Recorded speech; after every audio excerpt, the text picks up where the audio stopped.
Hello everyone. तो आज हम करेंगे class 10th mathematics chapter number 1 real number के कुछ इम्पोर्टेंट क्वेश्चंस जो आपके बोर्ड एग्जाम में आ सकते हैं। ठीक है, तो पहला क्वेश्चन है हमारा, if H C F of 140 and 180 is express in the form of 15m-10, यानी कि इन दोनों नंबर का जो एच सी एफ गिवन है हमें क्या है, ये गिवन है। एच सी एफ क्या है, 140 और 180 का एच सी एफ है 15m-10। ठीक है, तो एक एच सी एफ तो हमें निकालना आता है प्राइम फैक्टराइजेशन से, तो पहले उसका एच सी एफ निकाल लेंगे और फिर इसके इक्वल रख देंगे। यहाँ से आपकी एम की वैल्यू आ जाएगी। Then find the value of M, तो हमें यहाँ पे एम की वैल्यू फाइंड करनी है। ठीक है, तो पहले प्राइम फैक्टराइजेशन से इसको करेंगे, इसके फैक्टर्स निकाल लेंगे। ठीक है, 2 3 जा 5 7 जा और 7 1 जा। इसी तरह से 180 के करेंगे। ठीक है, तो क्या आ जाएगा, 2 9 जा 18, 2 4 जा 8, 2 5 जा 10 और ये आ जाएगा 3 1 जा 3 5 जा 15 और ये आ गया 3 5 जा 15, 5 1 जा 5।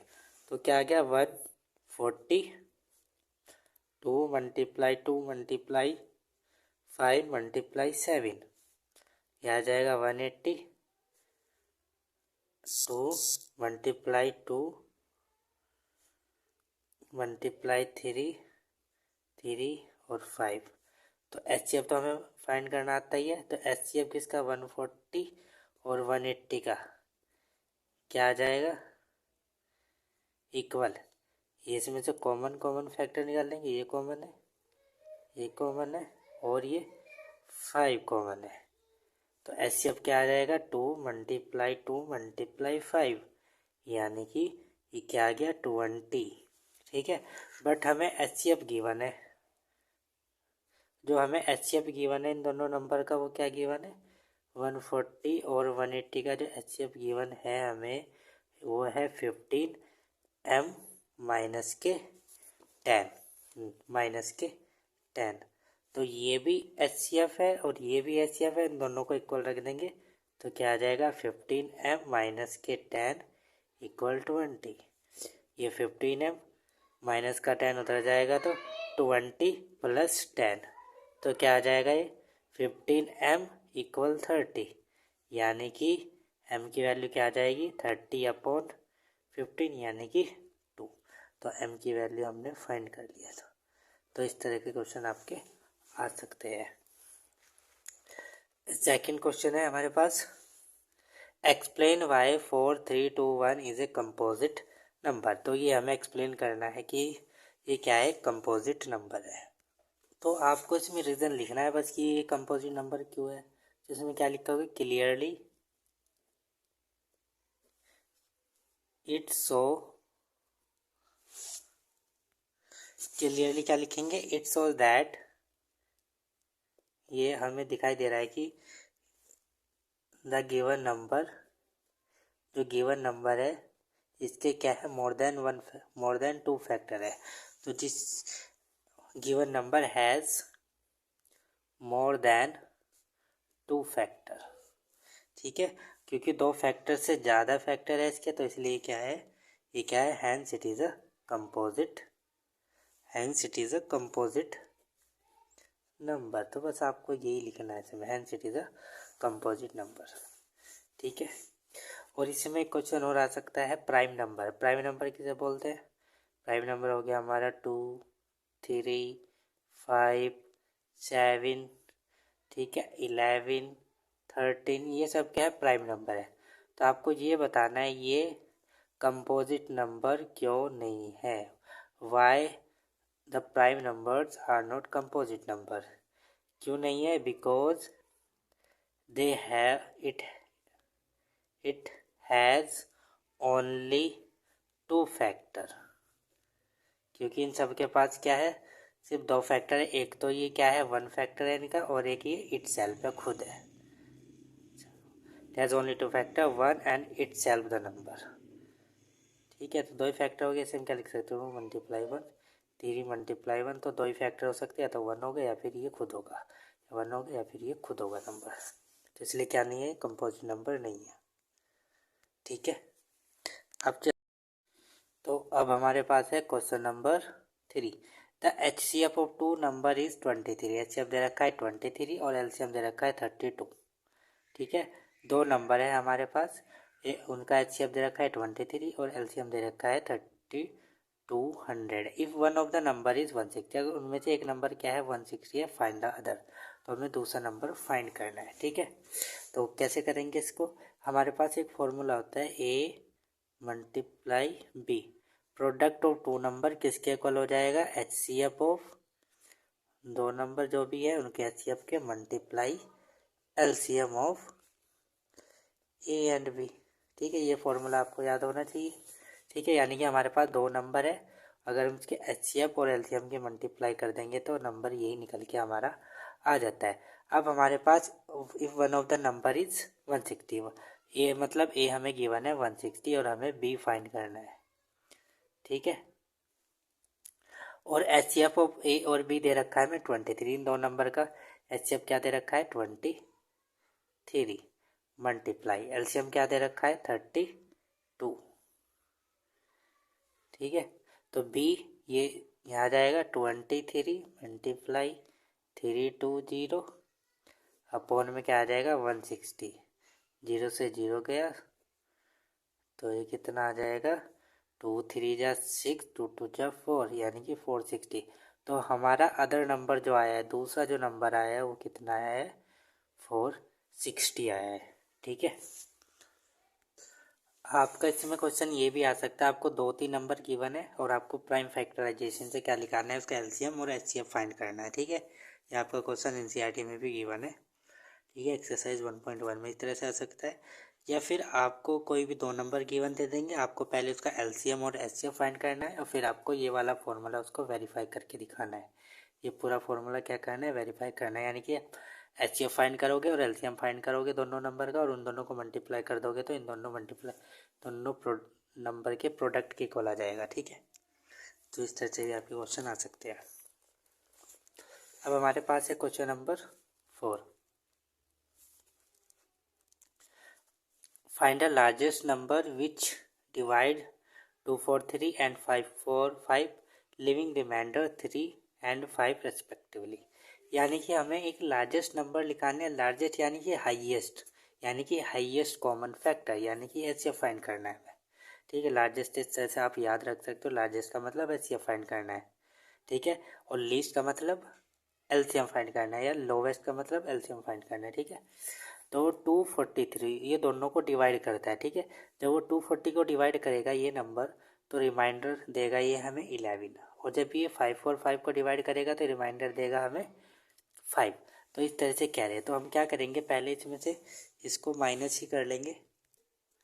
तो क्या आ रहा है, जब हम उस नंबर से इसको डिवाइड कर रहे हैं तो 3 रिमाइंडर दे रहा है, यानी कि अगर हम इसमें से 243 में से माइनस कर देंगे 3, ठीक है, तो कितना आ जाएगा 240, यानी कि जो 240 है ये हमारा एग्जैक्टली डिविजिबल हो जाएगा रिक्वायर्ड नंबर से। जो भी रिक्वायर्ड नंबर है हमारा 240 उससे एग्जैक्टली डिविजिबल है, कोई भी रिमाइंडर नहीं बचेगा, क्योंकि 3 उसमें एक्स्ट्रा था उसी वजह से रिमाइंडर 3 बच रहा था। इसी तरह से 545 है, अगर इसमें से 5 माइनस कर देंगे तो आ जाएगा 540, यानी कि जो हमारा रिक्वायर्ड नंबर है 540 को एग्जैक्टली डिवाइड करेगा। ठीक है, एग्जैक्टली क्या कर रहा है, डिवाइड कर रहा है। तो अब हमें इन दोनों नंबर का इसको माइनस करके आप यहाँ पे, ठीक है, अब हम क्या निकाल लेंगे, सो रिक्वायर्ड नंबर क्या हो जाएगा, सो रिक्वायर्ड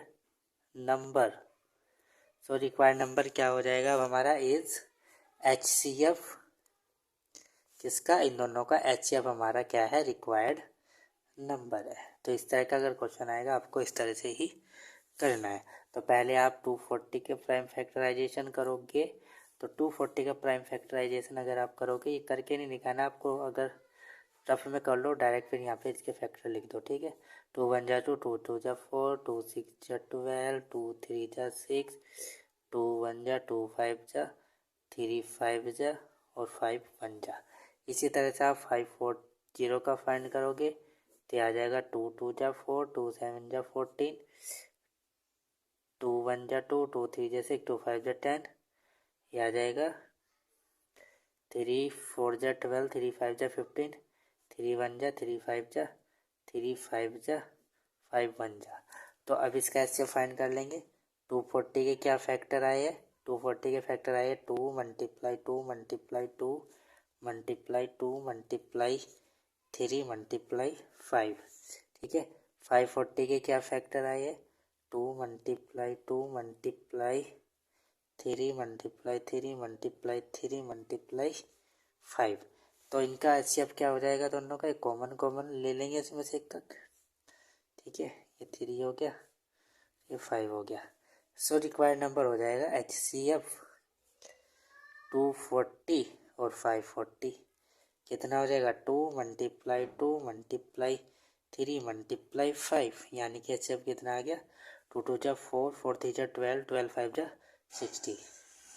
तो ये हमारा रिक्वायर्ड नंबर है जो इन दोनों को एग्जैक्टली डिवाइड कर देगा।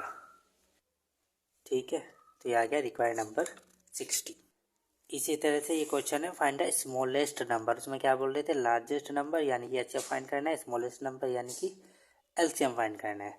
तो हमें एक स्मॉलेस्ट नंबर निकालना है जो 28 को डिवाइड करता है तो 8 रिमाइंडर देता है, जब 32 को डिवाइड करता है तो 12 रिमाइंडर गिवन है। तो इसको भी ऐसे करेंगे हम। क्या करेंगे? 28 माइनस 8 तो कितना आ गया? 20, यानी कि 20 हमारा एग्जैक्टली डिविजिबल है रिक्वायर्ड नंबर से। ठीक है। इसी तरह से 32 माइनस 12 करेंगे तो ये आ जाएगा कितना? ये भी 20 आ गया शायद। ठीक है, 20। ठीक है, तो अब क्या करेंगे? इसका हम एलसीएम फाइंड करेंगे और इसका भी एलसीएम फाइंड करेंगे और जो भी एलसीएम आएगा उसमें से 20 माइनस कर देंगे। ठीक है, तो 28 का प्राइम फैक्टराइजेशन करो, कितना आएगा? 2 1 जा 2 4 जा 2 7 जा और 7 1 जा। ठीक है, इसी तरह से करेंगे। 2 1 जा 2 6 जा 12 2 8 जा 16 2 4 जा 8 2 2 जा और 2 1 जा। ठीक है, तो 28 क्या हो जाएगा? 2 मल्टीप्लाई 2 मल्टीप्लाई 7, ऐसे ही हो जाएगा 32। हो जाएगा 2 मल्टीप्लाई 2 मल्टीप्लाई 2 मल्टीप्लाई 2 मल्टीप्लाई 2।